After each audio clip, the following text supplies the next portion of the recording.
Hello, my name is Jonathan Clark, also known online as DJ Bolivia. Welcome to the fourth and final part in my series of tutorials about DJing with Virtual DJ for beginners. If you missed any of the first three parts and you're trying to find those to watch them first, you can go to djbolivia.ca/virtualdj. This video is going to teach you about the settings and preferences within Virtual DJ. Okay, so let's get right into the program. So when you're talking about setting up a software package to be tailored to the way you want things to be set up, there's different terms. There's configuration, there's the settings, preferences, options, customization. Okay, basically what Virtual DJ does is it calls it the settings.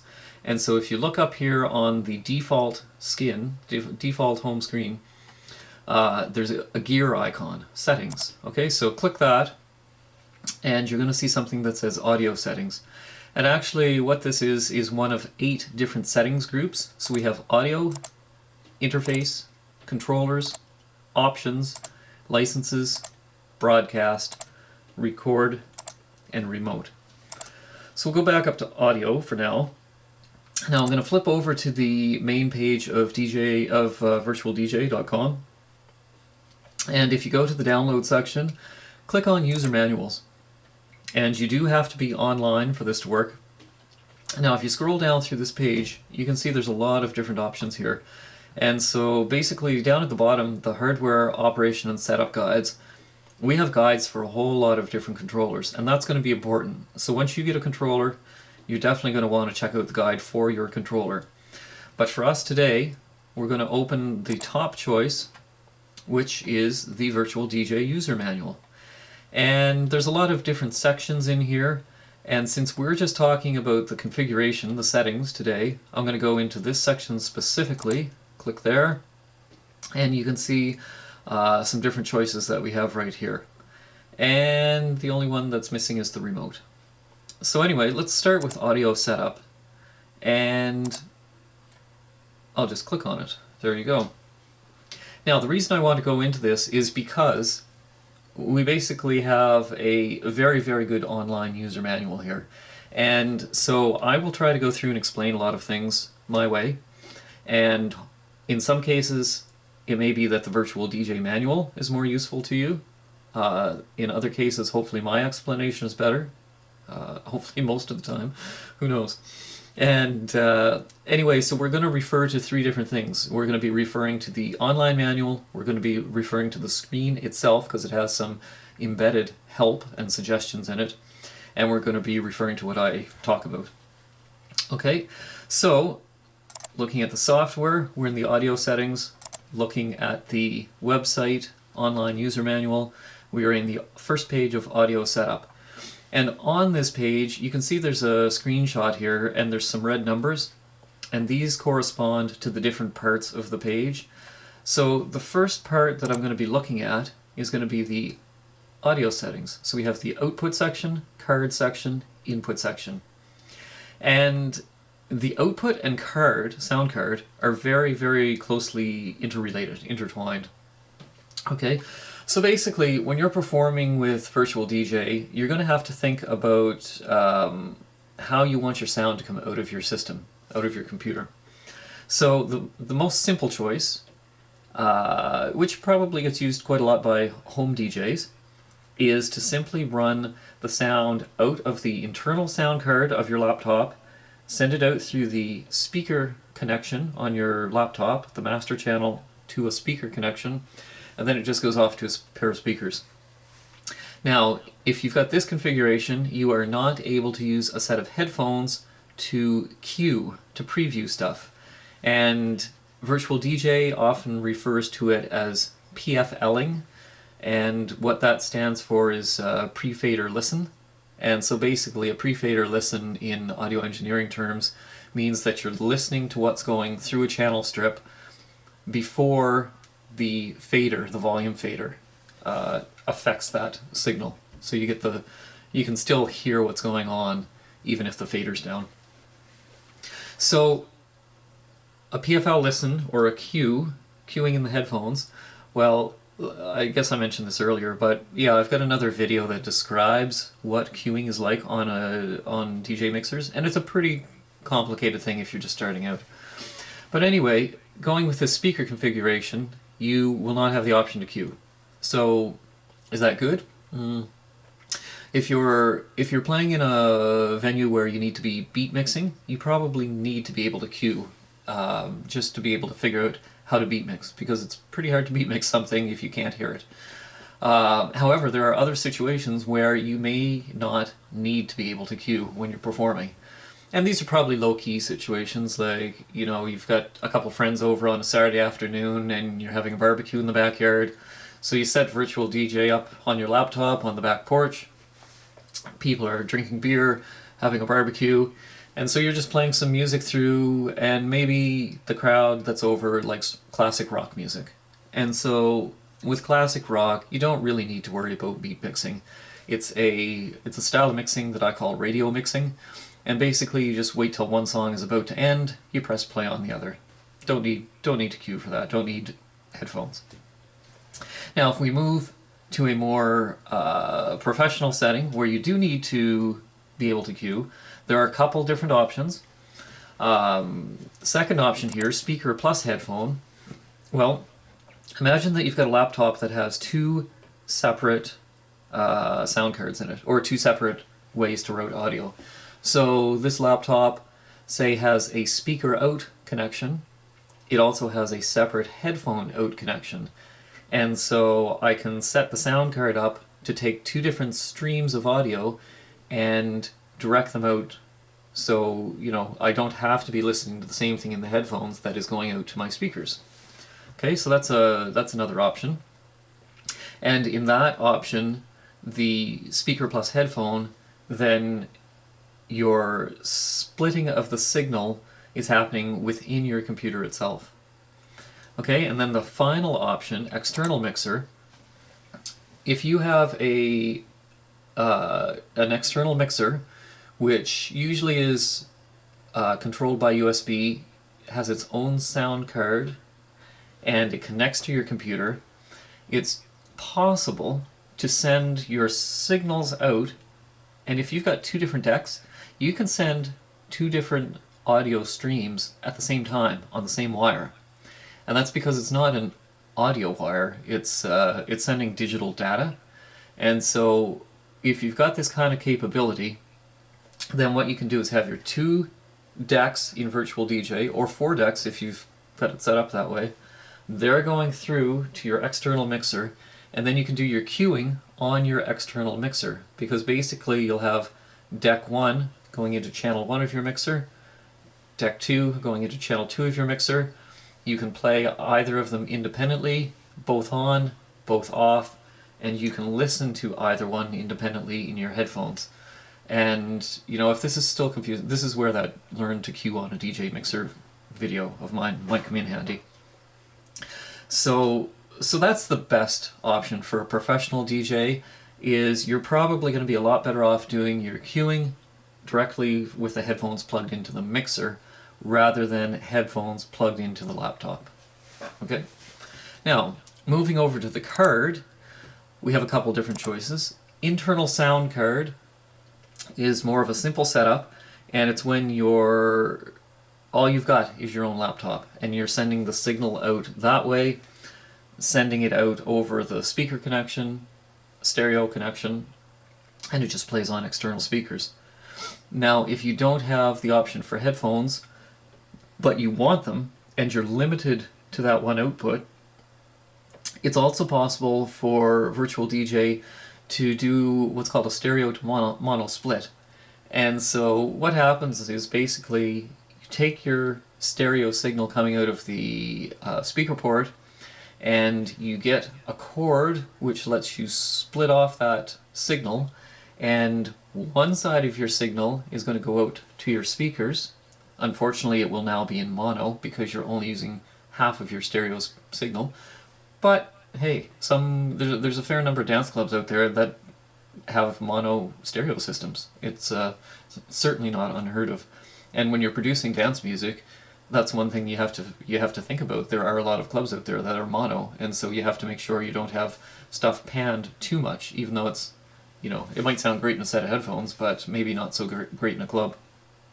Anyway, so if you do this stereo to mono split, yeah, you can route one half of your signal out to your speakers as a mono feed, and then you just split it so that mono goes into each of two speakers if necessary. Or maybe you've only got one speaker on the porch, just a single one standing up on a little pole. The other half of your mono, well, the other mono line out of your stereo split can go to feed your headphones. And that gives you the option to do cueing with one half of your stereo signal. So that's kind of a creative way, if you have equipment limitations, to bypass the limitations. But in a perfect world, you would have a good external sound card, or maybe even a couple sound cards. And, you know, Virtual DJ says 2 sound cards. Well, it's kind of because of the assumption that most laptops do have an internal sound card. So if you're using an external sound card, you can pretty much assume you've got 2 sound cards, the external one and an internal one. Now, I have an external sound card here. If you haven't seen one before, this one's Scarlett 8i6 from Focusrite, and this is kind of a mid-range one. And this is more designed probably for musicians, you know, playing conventional instruments, guitars, bass, vocals, stuff like that, because it's set up with 1/4-inch inputs. It's not limited to those type of musicians, but it's a little bit more appropriate. I have another Focusrite interface here. This one is just the 2i4. I think it's the 2i4, and it's you know, it's got a different configuration in the back. Instead of 1/4-inch outputs, it has RCA split stereo phono outputs, and they both have MIDI capabilities for musicians, stuff like that. But anyway, I don't have either hooked up to the laptop at the moment. However, let's look at the screen here, and we've got some different options. When I clicked on 2 sound cards, so we've got all these different options here on the output, and that's what you want to send out. So we could send out the master, which is everything going through your virtual DJ system. We can send out the headphones, which is what you're trying to cue. We can send out decks 1, 2, 3, or 4 individually, and I've only got 2 decks set up right now, but you know, you can have 4, and so on.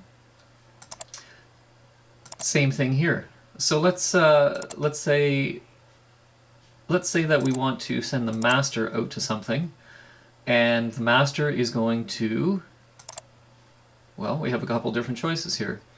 So let's pretend I've got a Zone 4D hooked up to the laptop. I could click this, send my signal from my master channel, the music that the dancers hear. I can send that to my zone. Now in this case, let's pretend we've got a simple system, and I'm going to my speakers.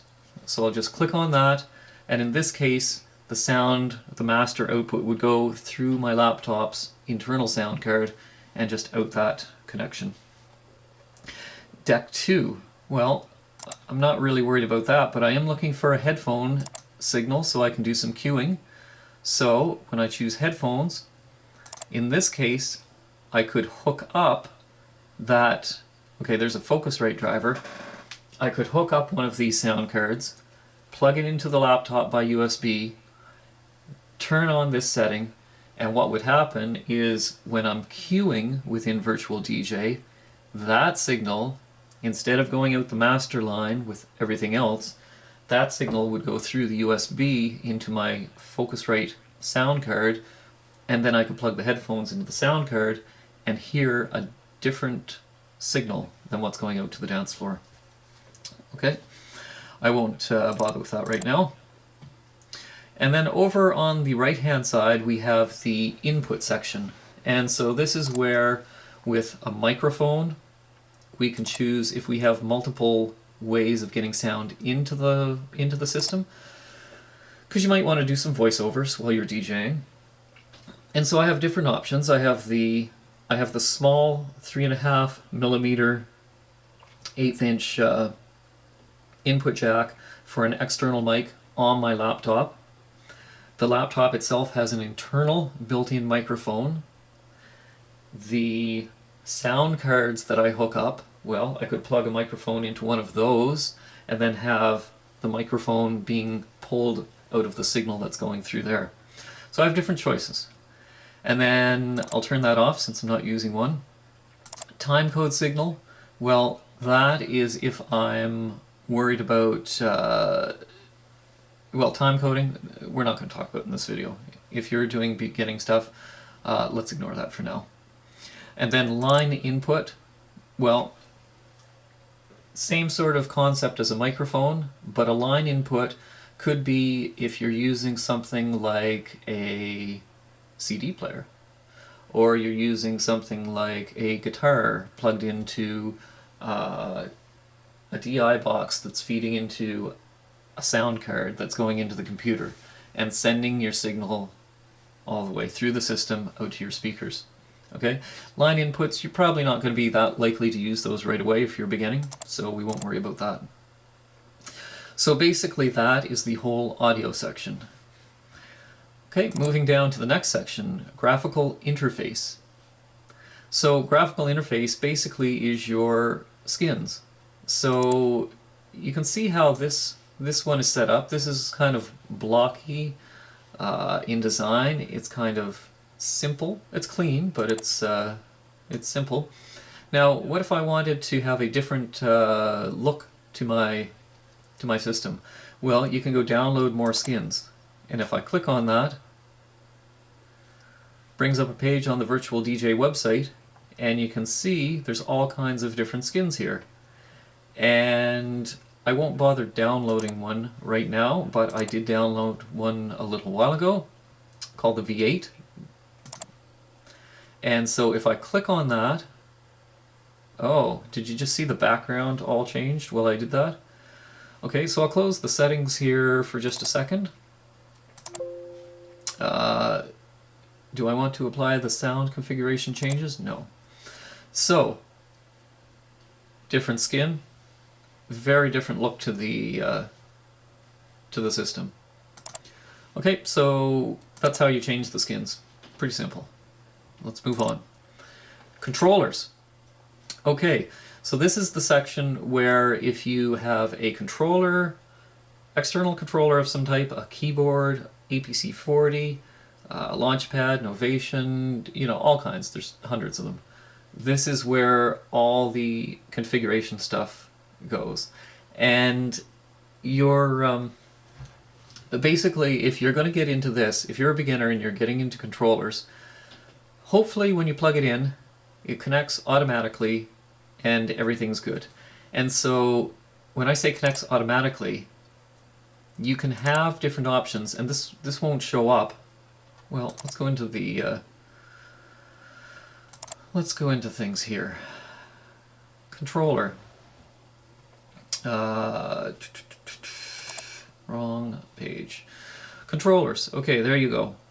So when a controller loads up, see how you can have all sorts of stuff show up? Now, you look at mine, and there's nothing there. Well, that's because there's no controller hooked up. But once you do hook one up, you're going to get a lot of stuff that pops up. And right up here, you can see mapping, factory default. So for a lot of the most popular controllers out there, something like, you know, a Numark mix track is very well known around the world. APC40 is well known around the world. The DDJ, stuff like that. So some of these controllers that are really well known will have a default so that when they're plugged into the computer running Virtual DJ says, oh hey, I know this controller, I know how people like to use it normally, let's apply the factory default. And when that happens, it just automatically maps things so that the controls on the controller control the things on the screen that make sense. So, you know, the right side channel fader for volume is mapped to the volume fader for deck 2 on Virtual DJ. Number 1 maps to number 1. your crossfader on your controller, if you have a crossfader, maps the crossfader in Virtual DJ.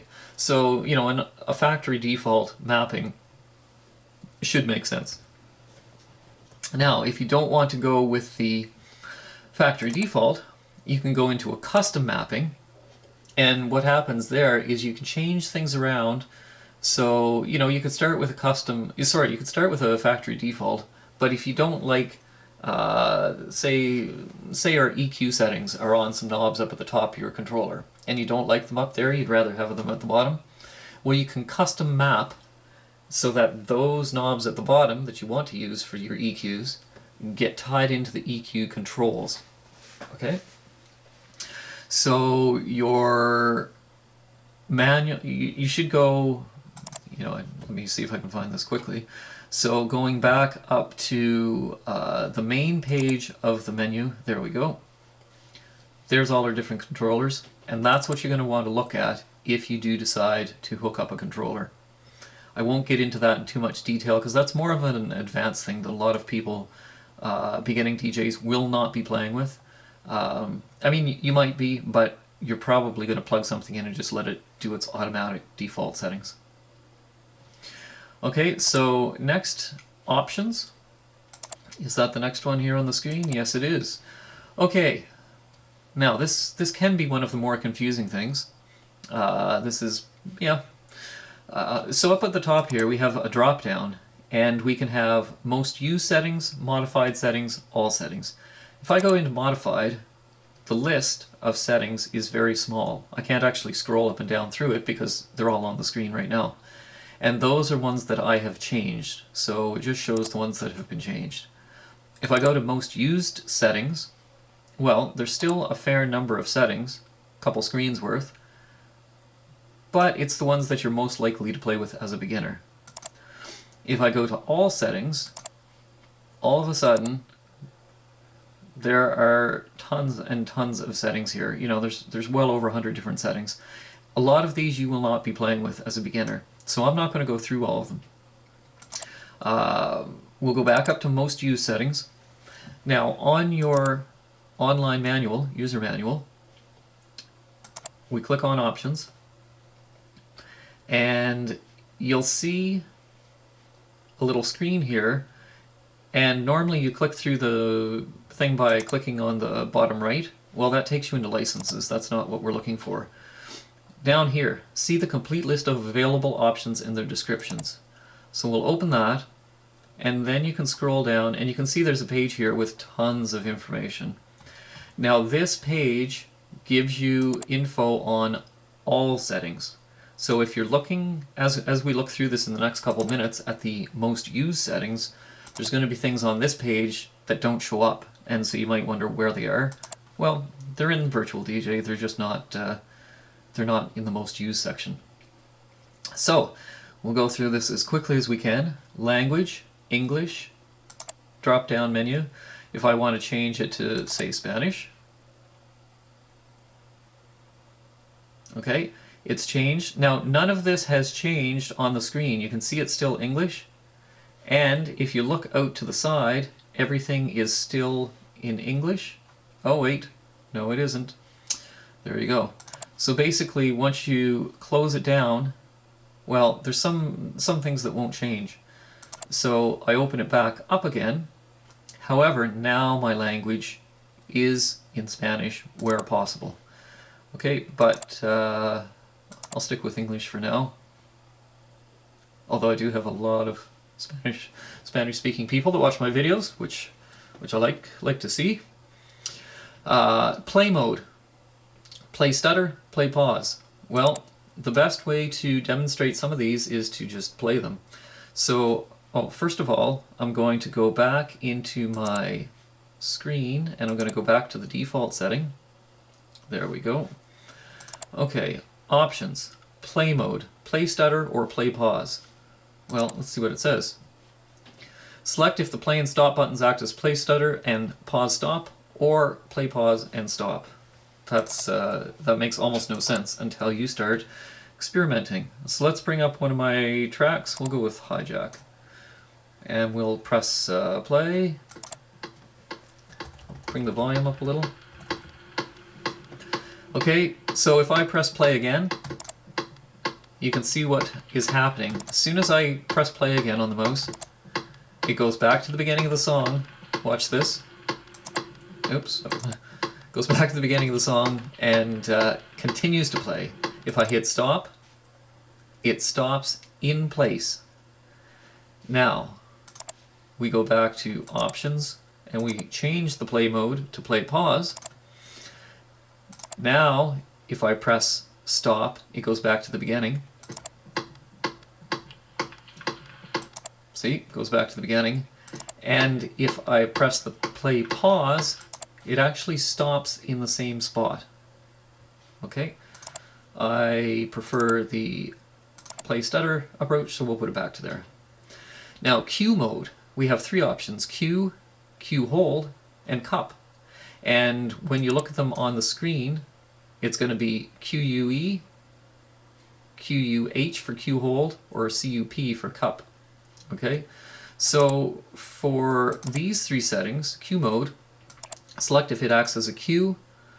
Cue hold will keep playing if pressed longer than 2 seconds. Or cue cup. Cue cup is kind of like a reverse. So we are currently on cue. So I press the cue button, goes back to the beginning. Press the play button, press cue, it goes back to the beginning. Okay. What happens if I press play when it's moving? It goes back to the cue point. Okay, now let's go and change that to the second setting, and that's going to be cue hold.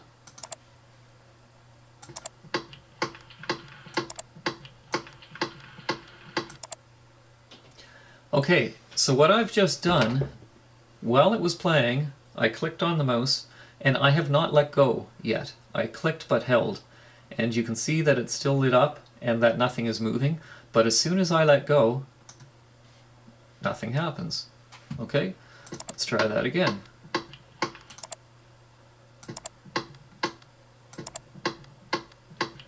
Okay, well that's because it is the play button that dictates the behavior. So with cue hold, CUH, if I click once and let go quickly, okay, it's not playing. And so that seems kind of odd, eh? What happens if you click it and hold it down for about half a second? And then let go. Okay, well it's playing for that half second. So the interesting thing about this behavior is it kind of lets you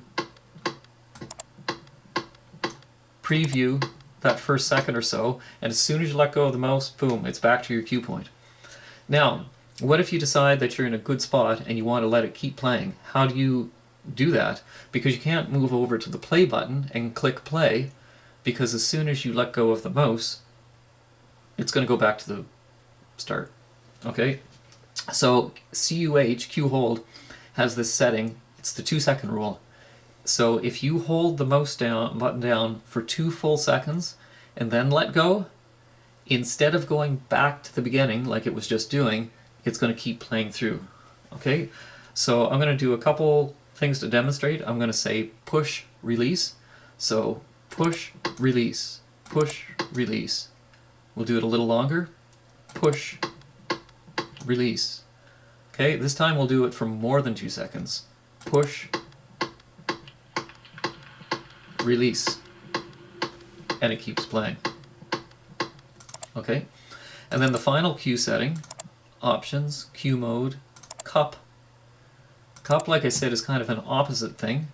So let's say it's playing, we press, let go. Every time I press, it goes back to the beginning. When I let go, it automatically starts playing. So remember with the other one, when I let go, it went back to the cue point, unless I had held it for at least 2 seconds. This way, when I let go, it goes back to the beginning. So let's also put that back to this. And so with the play mode and the cue mode, you know, well, a lot of DJs have different preferences. You know, it's kind of like the Apple versus Android war. So, you know, you may like something that I don't like, and vice versa. Hot cue mode. Select if the hot cue buttons play or stutter. And so your hot cues are the ones over here. So watch what happens when I set a cue point. Okay, that came up. Let's click it again. And it goes back to my cue point. Okay, let's change it over to stutter. Press play. Click on my cue point. And it's going back. And then if I want to kill that cue point, I just right click.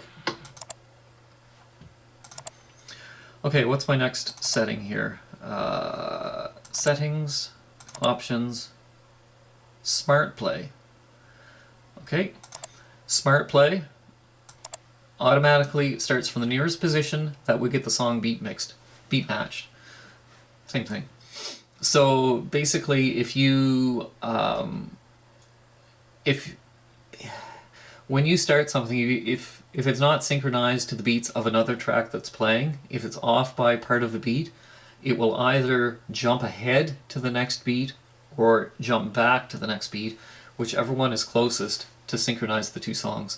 Because when you go to click on something to start the play and you hope that they're totally synchronized, well, it's very rare that you time it perfectly. You know, in bright daylight, if you sit there and you're really careful, you can probably time it pretty closely.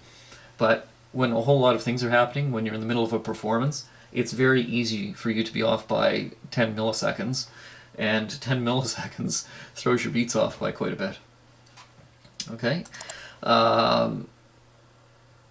So, our next ones, loop, smart cue, smart loop, quantize loop, all that stuff I'm not going to be talking about because the looping stuff is in a more advanced video.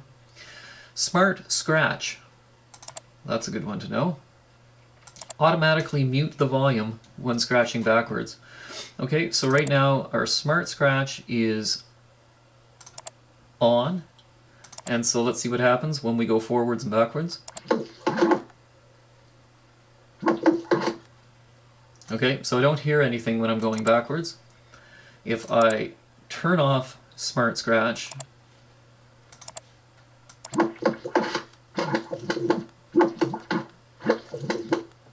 okay, so if it's turned off, it's like a traditional piece of vinyl where, you know, it always makes noise no matter which direction you're going, unless you turn the volume off. Cue loop auto sync, that's a queuing thing that I'm not going to play with. Master tempo makes the pitch slider change the speed of the song, but not the key. Okay, so if master tempo is on, when you play a song,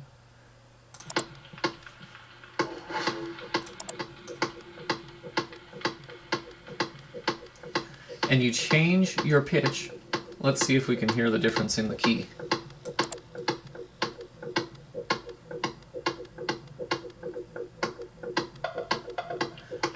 No, it doesn't matter what speed is going on, it's the same key. And that is because this is turned on. Now if we turn it off, so when it's turned on, basically the software is working harder because it's resampling stuff to try and keep it in the same key. Now if we turn it off, and then we go with changes in pitch, it behaves like a traditional turntable. And so when you speed things up, the pitch gets higher. When you slow things down, the pitch gets lower. It's the Doppler effect, the same thing that happens when a train goes by and you hear the sound, you know, coming towards you, it's higher pitched, leaving, it's lower pitched. Auto headphones. Auto headphones is down here. Automatically switches the headphones to the song that has just been loaded or touched. So this way, if you are bringing a track into a new deck, say I bring Courage up into there, then it's going to switch my headphones to this deck, and so I don't have to manually switch it over. So that's just a convenience thing, which is good to have on, always. The on-load setting, I actually don't know what the on-load setting is. I've always used either no or always. Okay, PFL on select. PFL is pre-fader listen, that's queuing. So automatically switch the PFL when a deck is selected. Okay, so that's sort of like the load setting that we just had. This just means that if I'm playing with this deck, then it sets the queuing to that deck also, so that you're listening to the correct deck all the time automatically. You can turn it off. Auto disc marker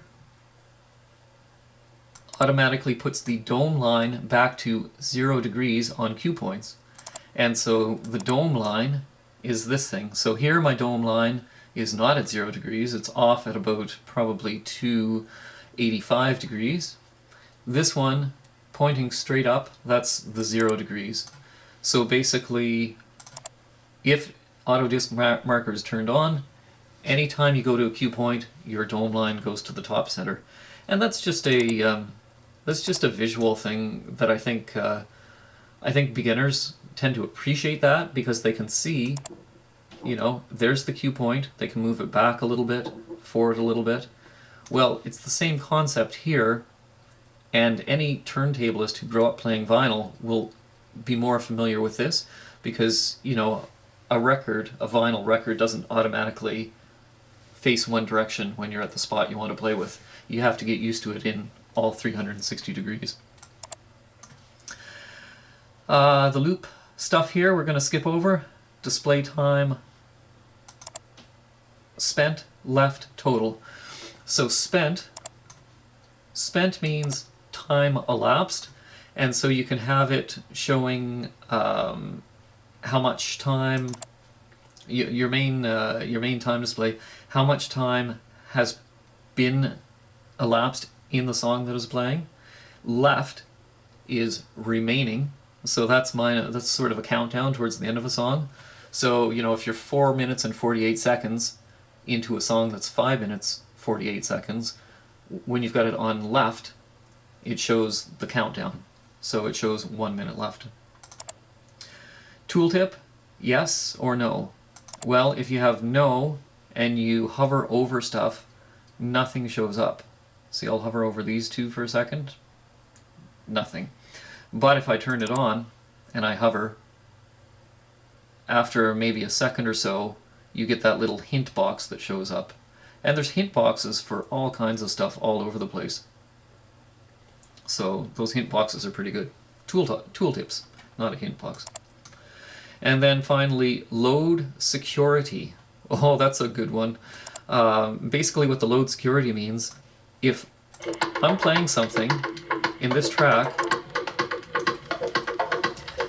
and I try to load another song on top of it, it warns me. It says, a song is playing on this deck. Are you sure you want to stop it?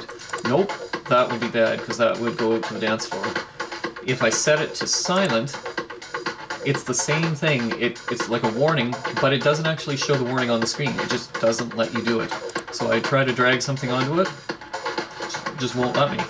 But if I turn that off, I can accidentally, oops, kill the music. And, you know, that's a good one to keep on, for sure. Especially when you're starting out, because you can sometimes load a song into the wrong deck. I did that a couple years ago at a show, you know, with a full dance floor. I don't know. It happens. It happens occasionally. Hopefully not very often, but even in real life, it's possible. So why don't you block it out? Now, we get down to the browser. We have all these different file formats. That just shows, you know, there's no option in here to add file formats, but this shows which musical file formats and video formats Virtual DJ can handle, what it's got the codecs for. Root folders, you can't play with that, but it does show, again, what shows up in your browser. So all these different things, you know, playlist, Genius DJ, Ask the DJ, stuff like that, You can have it all set up. Boom, boom, boom. You can see them all. Get tags auto. That happens when you are loading stuff and tags are coming on the screen automatically. That's probably a good thing. If you don't have a weak computer, if you've got a fairly modern computer, you may as well turn that on. One thing that you have to remember, though, too, is if you are dealing with a situation where you're playing in a venue where you have no internet connection, which is common, you know, some of this internet stuff you might want to have turned off. I don't know. I haven't had a problem with that, but still. Set tags auto. Well, let's go see what they say. Okay, get tags auto automatically gets info from the file tags when a new file is encountered. Set tags auto automatically writes info when something is modified inside Virtual DJ. So if I were to do a modification of something here, and I have the set tags auto turned on, then Virtual DJ will write that information into the file so that it's permanently saved. Cover download, well, you know, do you want to see the covers of the tracks show up? Well, that's kind of cool. Like right now I can see, you know, covers of a bunch of songs above and below the one that I'm looking at. I can see a cover here. That's nice to have covers. If you're streaming data over a cell phone at a venue because they don't have an internet connection, you might not want to have stuff like this happening and running up your bandwidth for the month. Keep sort order. So that's important. You know, for your browser. I went over that already, I guess.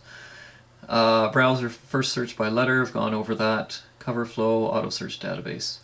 Okay, moving down to audio. Exclusive audio access.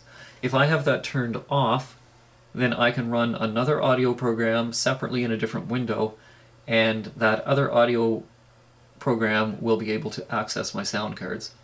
That's maybe not a great thing if you're trying to perform, unless you really know what you're doing and you're doing that intentionally. So something like that, you might want to click yes, and that locks out every other app so that Virtual DJ is the only one that can control your audio. Auto cue. So if we have no, the song loads at the beginning. If we have it set to skip silence, let's say you've got a song that has 2 seconds of silence before the music starts, well then the cue, when it first loads up, will the start marker will be set, or the play line will be set at where that noise begins instead of at the beginning before the 2 seconds of silence. First beat, well, let's look at that and see what that says.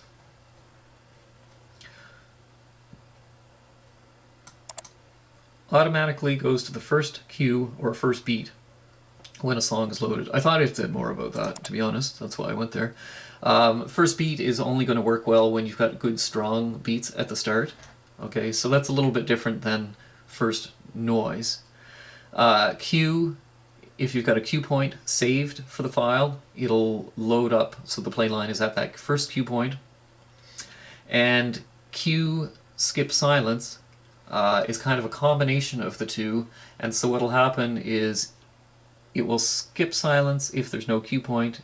It'll go to a cue point if there is one.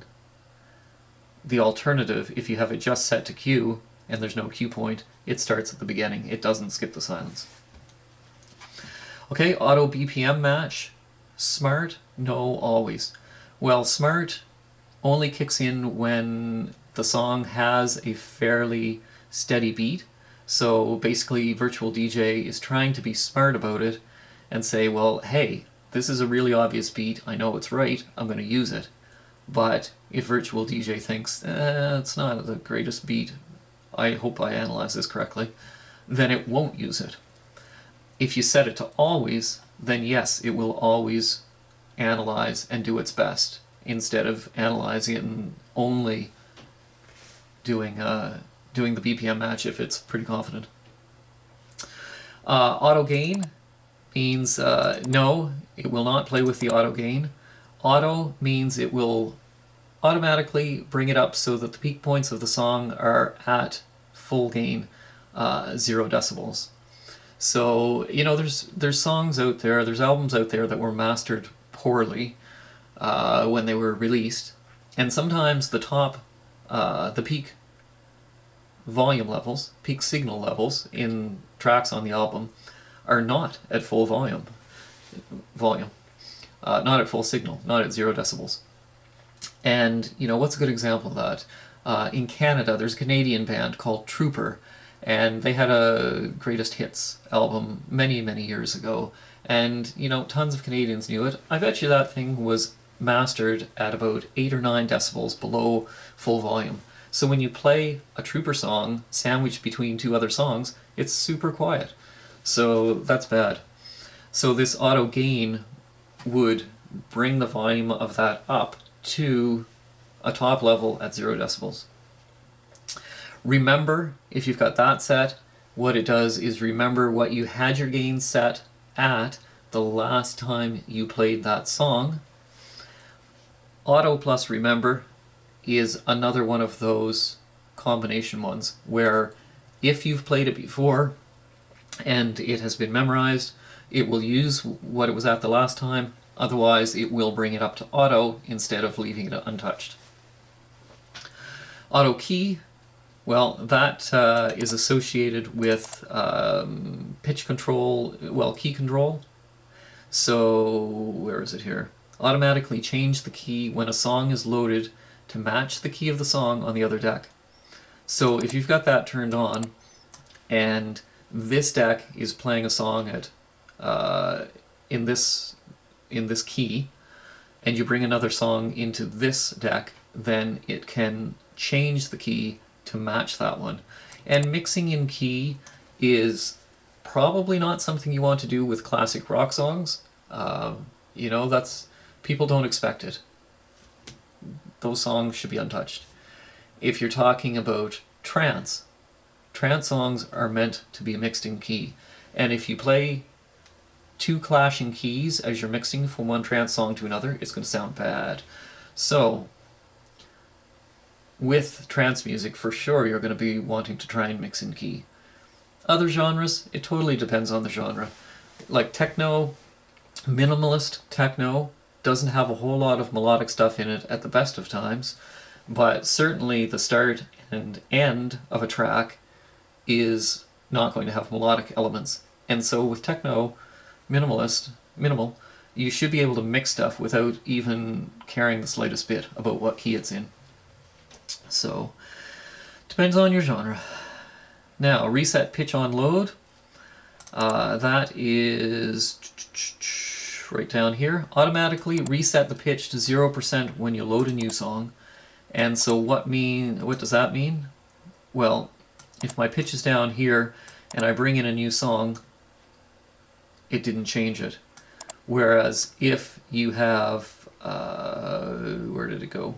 If you have it turned on, when I bring it in, it is going to change it. See that? It jumped up to, let's do it again. I'll bring in this one, and you'll watch the pitch, boom, goes up to the 0 mark.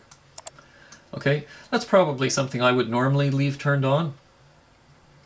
Reset EQ on load, same sort of thing. When you drop a new track onto a deck, does it reset the EQ? Reset sound effects on load, same concept. When you drop a track onto the deck, does it reset your sound effects? And so most of those, I would normally have those turned on. Pitch range we can't change right now, but the maximum is 12 semitones. This number refers to semitones, and 12 semitones is an octave. So if you're going up or down in pitch, the most you can change it is a total of 1 octave, not from the center in each direction, but in grand total. But that's all you need to be able to mix in key also.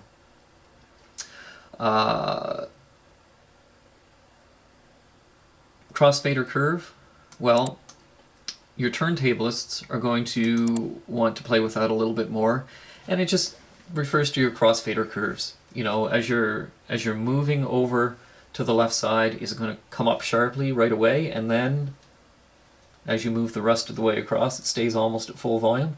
Or is it a very shallow one where as you start moving the crossfader, does the volume come up very slowly until you get to almost the very end? You know, you've got all kinds of different settings here. I would leave that untouched at the start as you are a beginning DJ. Equalizer in the headphones, that's just when you're playing with the EQ settings, do you only want them to go to the dance floor, or do you also want them to come through to the headphones?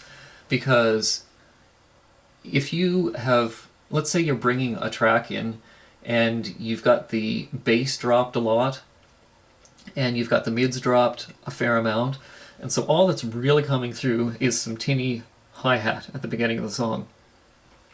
And obviously that is going to affect what's being heard on the dance floor. But if you're listening in your headphones because you're trying to beat mix this song as it's coming in, and most of the volume is gone because you've cut the low and the mids, then it's really hard to hear. So you can set this so it does not take your EQing into effect in your headphones, which means the full track will come through in your headphones, which means you can hear better when you're mixing. Equalizer mode, default, or full kill. Well, that's hard to do without a chalkboard here, but put it this way. If you have, looking your left side, screen left, is the bass, mids, highs.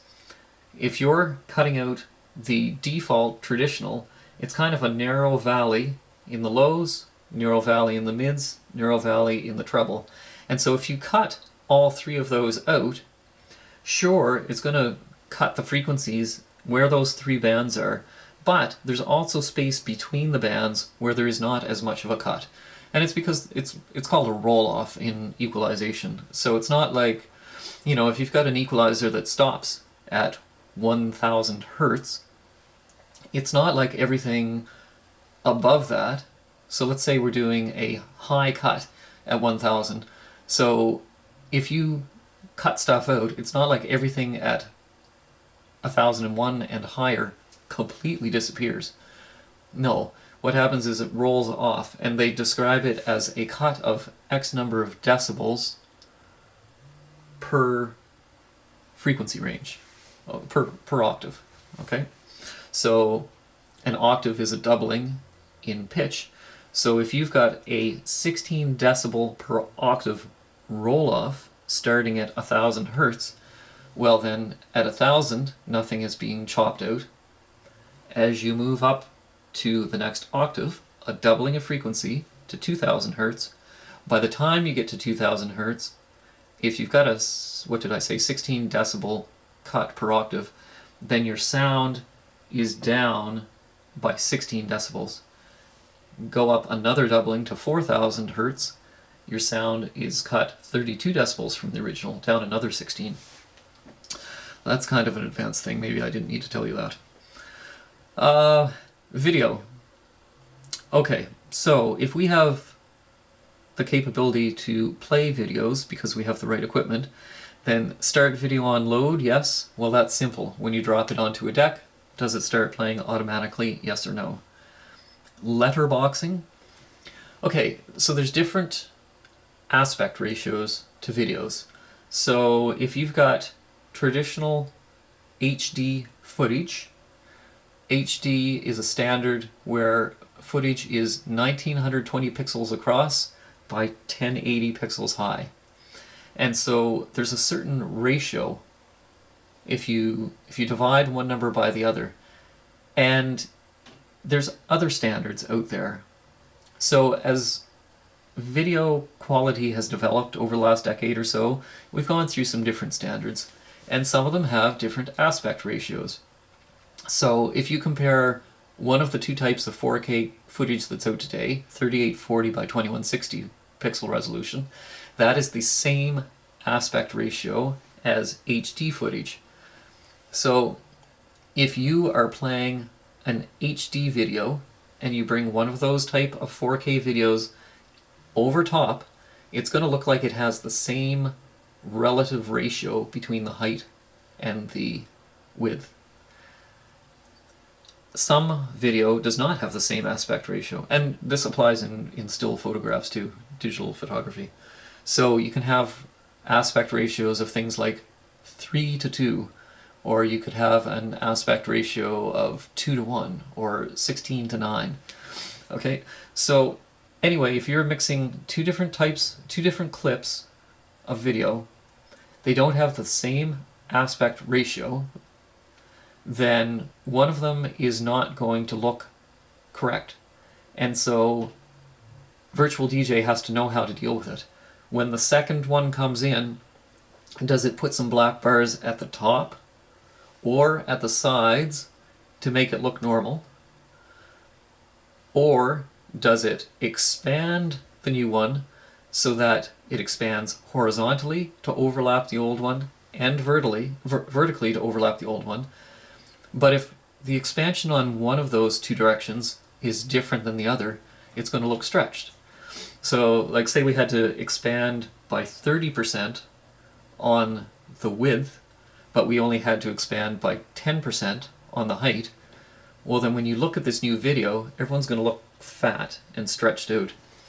And so that's where letterboxing comes in. Letterboxing is when, instead of doing that stretch that distorts things, you put the black bars at the top or the sides. So, letterboxing. Bars? Sure, it looks better. I mean, yeah, there's some black there, but people don't really notice it. If you go with zoom and all your footage is fairly close aspect ratios, then maybe nobody will notice that you're stretching stuff. But I'm a fan of the bars. And then crop.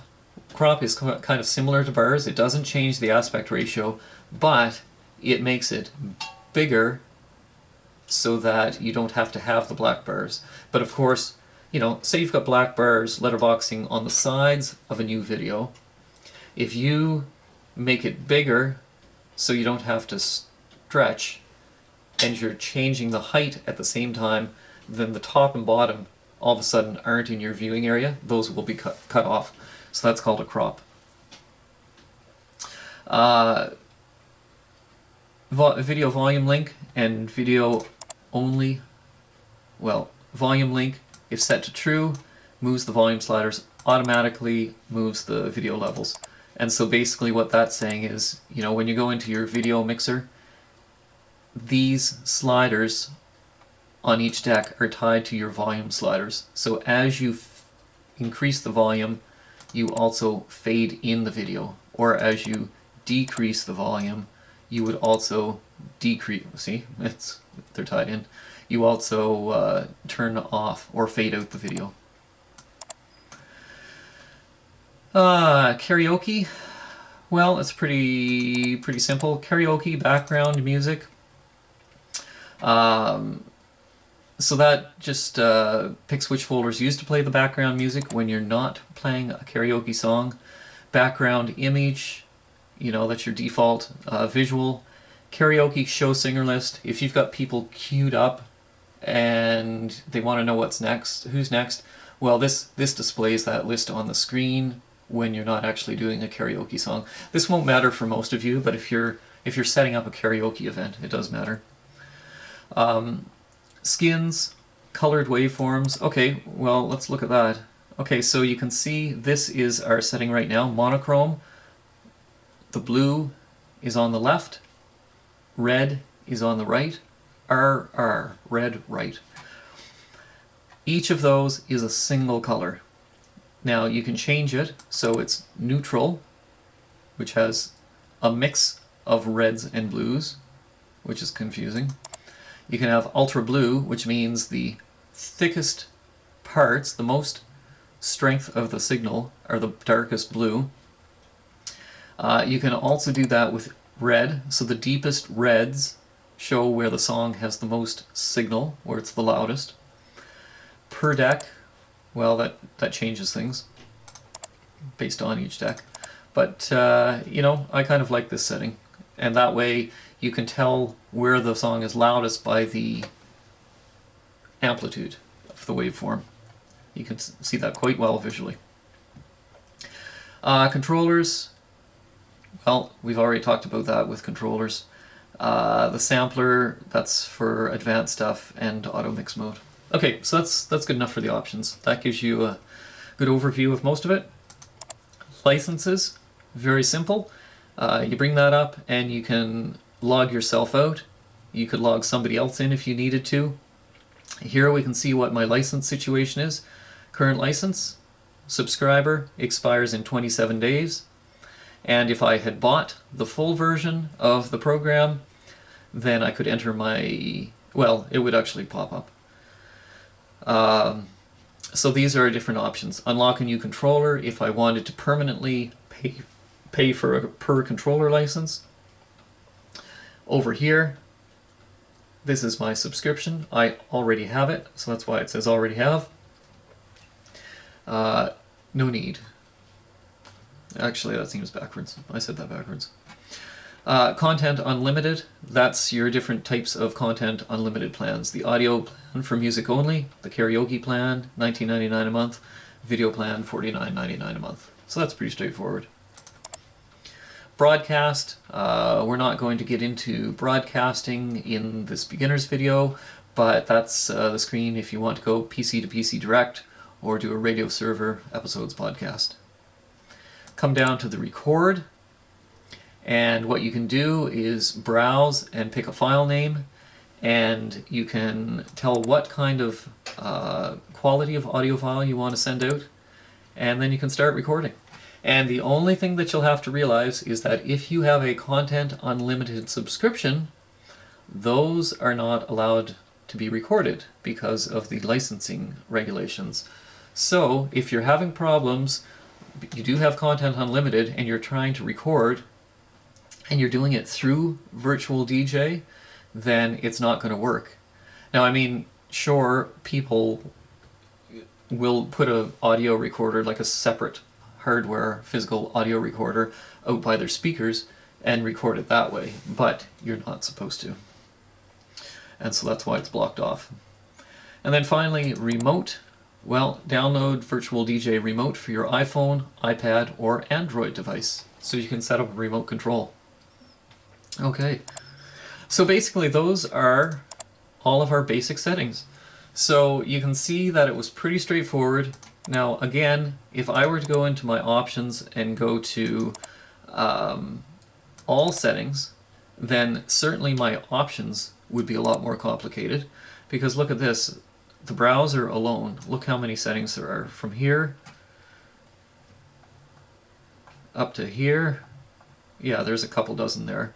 Whereas if you go to most used in the browser, you've only got about 8 choices. But everything is explained on this screen here. So it's a wealth of information. You know, sometimes you read it and it just doesn't make sense right away, but play with it. Like especially the stuff up at the top, the cue behavior, the play behavior, the stutter versus play versus pause stop. You know, that when you read it, it may not make sense to you, especially when you're starting out. But if you experiment with it, you can't break it. So just find out what works best for you. So I think that's it for our settings. And obviously some of this other stuff will be covered in some intermediate and advanced tutorial videos at some point. Okay, that pretty much summarizes things. So at this point, you should have a pretty good idea of what Virtual DJ is all about and how to mix music with it. The best way to get better is to practice, so if you're trying to prepare for your first gig, I'd recommend that you try to set aside 30 to 60 minutes per day to play with the system at home until you're completely comfortable with it. Now, if you want a hot tip on how to become a better DJ, I really recommend that you record some of your practice sets and then sit back and listen to them later with a critical ear.